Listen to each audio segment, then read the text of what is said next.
বন্ধুসকল, আপোনালোকে বাৰু খোৱা বোৱা কৰিলেনে? মই এইমাত্ৰ নামঘৰৰ পৰা আহিছোঁ। হনুমান চালিচা পাঠ কৰোঁ যে আজিৰ দিনটোত, আপোনালোকে হয়তো জানেই, আগতে বহুবাৰ কৈছোঁ। মায়ে ভাত খাবলৈ মাতি আছে, ভাত বাঢ়িছে। আৰু এনেও প্ৰায় 10:30-11টা বাজে আমাৰ। একচুৱেলি এইটো গৌৰৱৰ কথা নহয় 10:30-11টাত খাইছোঁ বুলি কোৱা কথাটো।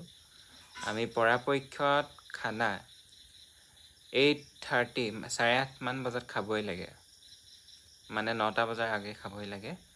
কিন্তু কি কৰিব, মানে এইটো হৈ গৈছে। কিন্তু সেয়া আৰু সঁচা কথাটো কৈছোঁ আপোনালোকক, হয়তো বহুতে জানেই, কিন্তু আমি জানিও ভুল কৰি থাকোঁ, নহয়নে? কিন্তু আজিৰ দিনটোত বিশেষকৈতো খাই বৈ পূজা কৰিব নোৱাৰি।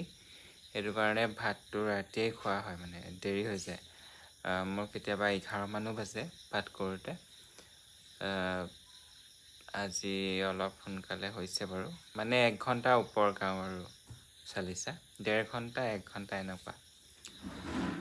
তাকে খোৱা বোৱা হ'লনে আপোনালোকৰ? মায়ে বাঢ়িলে আৰু খাবলৈ মাতি আছে। তেতিয়াহ'লে আজিলৈ আহিছোঁ। শুভৰাত্ৰি।